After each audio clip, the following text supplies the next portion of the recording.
How's it going, YouTube? Marshall Dragon back again with another YouTube video. Today on this video we are going to be prepping the mini bike frame so that way we can get it ready for the engine once the tools come in that I need to get the engine built. The main tool I'm waiting on right now is a valve spring compressor, because with these 26-pound springs and these race retainers, it really is just not plausible, for me at least, to get these stupid retainers on. Like, I went on YouTube and I made I saw a video on a valve spring compression you make out of like a C-clamp. Tried it, no luck. I got close, but it didn't work.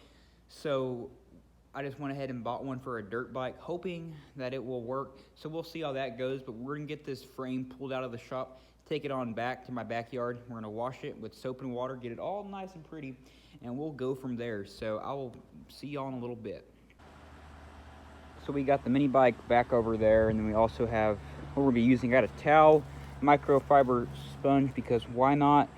I bought this stuff for my dirt bike to clean it up. So I got some Maxima Bio Wash and some Maxima High Gloss coating. We're really gonna try to get the plastics looking good on the bike. So without further ado, I'm gonna put this on a time lapse and we're gonna get this bike all cleaned up. Well, I made a typical rookie YouTuber mistake and put slow motion instead of time lapse. So here I am, about an hour or so later with the bike completely cleaned up. So I'll show you all what the bike looks like right now. As you can see, we got the bike all cleaned up. I used my Maxima oils on the plastics up here. Those look really good. I put some tire shine on the wheels, so we are big money pimping now on this bike. Really excited, looking forward to what's going to happen next with it.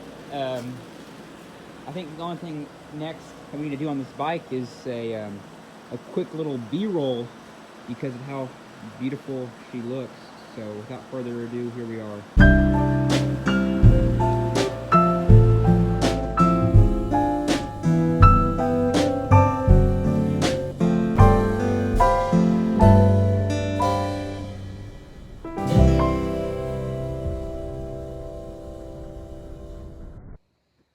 Alright, so we're back out here in the shop. I'm just thinking of things that we can do to be proactive on this mini bike, because I want to get this thing done sooner rather than later for sure. So I was thinking of things we can get done, like I just said, and one of which is getting all the miscellaneous odds and ends that you might lose when you take apart something and leave it apart for a couple months, because that's how long this bike has been apart for. So I decided to take a look at my crankshaft for that, because I'm reusing that. And here's what I have and what we need to do to it to get it ready for the bike.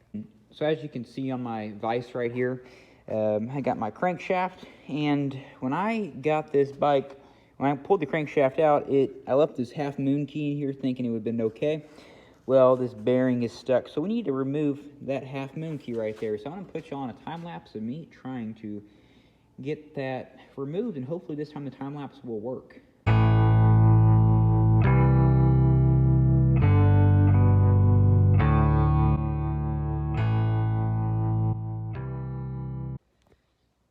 Well, I got that done pretty fast. Probably wasn't a very interesting time lapse, but I'll put it in the video anyway. Yeah, I got that half moon key out, and as Murphy's Law would have it, whatever bad can happen will happen. And yeah, I hit into my bucket of metal parts down below, but I did find it, so we are all good to go. Next, what we're going to be doing is a little process where you check your clearance in between your crankshaft and your connecting rod bearings. So I am going to show you all how to do that real quick. I'm going to get all the parts. I'm going to get some oil that we're going to be needing for this, and we'll get the ball swinging. So here we go. Alright, so this is what you're going to need if you want to check the clearance of this crankshaft right here. So the process of checking well, here's some backstory on it. So it's important to check the clearance of your crankshaft, because your bearing clearance, because this right here, there's a thin film of oil, and that's pretty much what you're checking. So you're going to want a product called Plastigauge, which I bought this on Amazon, and what that will measure is the distance between that rod bearing in here and that crankshaft right here. And so too great of a clearance, and you'll have too much oil flowing, and you'll have like too much play in it. You don't want too much play, and too little oil flowing in there. Too small of a clearance, and you will have not enough oil, and you will have excessive amounts of wear on your bearing and on this crank. So you're probably looking at this crank if you know anything about Predators, and you're probably wondering why that's there. And if you do know anything about Predators and performance, you have to grind your crank if you want to run a cam on a Hemi engine. I don't know why it's like that. It's just the way it is, and that's what you have to do. But without further ado, I'll show you what else you're going to need. So y'all are going to want a 12-point socket set, because the bolts on these arc billet rods are 12-point. Then you're going to want a torque wrench. I bought this from Harbor Freight for like 20 bucks, and for Predator engines, you don't have to be just like precise like you would be with like a Mercedes or a BMW. But yeah, Harbor Freight will get the job done. You're going to want some oil, because you don't want to dry torque your rod bolts, because you just don't want to do it. It's not good. And that's about it. There's some instructions in here on how to like torque it. You want to torque it like in stages, and you gradually increase it till you get to your max torque. Then you pull that cap off, and you check your clearance with the plastic gauge. And then also, it just helps if you have some carburetor cleaners to spray it off. Brake cleaning works the same, just to make sure your surfaces are clean. And then just apply a thin coat of oil to everything so that we don't have any scratches or I don't know what I'm trying to get at, but yeah, just apply some oil just because. And yeah, so that's what I'm going to do. I'm going to put this on a time lapse again, and I will get this going. So thank y'all.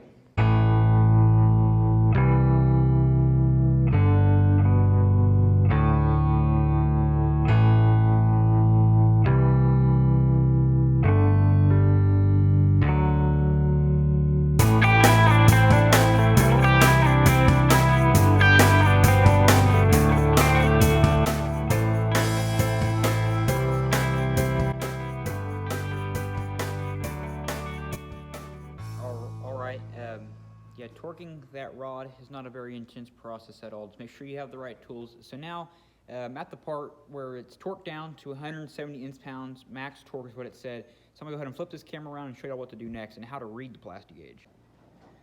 Alrighty, so once you get these bolts cranked down to 170 inch-pounds, you're going to want to remove them. I already pre-loosened them, so I guess y'all can just watch me do this real quick while I back these off. And if you read the instructions on the plastic gauge, you can see you're shooting for 0.0 or 25 thousandths to 3 thousandths. So the red plastic gauge will tell you how to do that, or what size or how flat it should be. This is, yeah, pretty basic procedure. And I just dropped a rod bolt into my metal box, and here's the washer for that. Now you can see our plastic gauge is pretty smushed out. Yeah, we'll see. We may need to be contacting ARC on this, because that is a smushed out plastic gauge. But yeah, I'm gonna go ahead and measure that. You just get your little graph right here on the plastic gauge, then you compare it to the size of how squished out the things are, and you're looking for the one that with the number range that you're shooting for. So yeah, I'm gonna go ahead and do that, and I'll return the video. Alrighty, so yeah, I got kind of stumped there for a second. I don't know why I had like a little brain fart, but I had it turned over to the wrong side. This is millimeters, you want thousandths of an inch. So yeah, you compare it, and yeah, that's in spec. It says no less than 2 thousandths, and no greater than 4 thousandths. You look at this, 2 thousandths is at the very top. 4 thousandths, you compare it to the mark that I made when it's somewhat flat, and yeah, it falls somewhere in there, so there's really no point in doing any like more measuring. I mean, as long as it falls into that spec, you're going to be fine. Like I said, these are Predator engines. I mean, it's not like some just highly precision stuff. You'll be fine.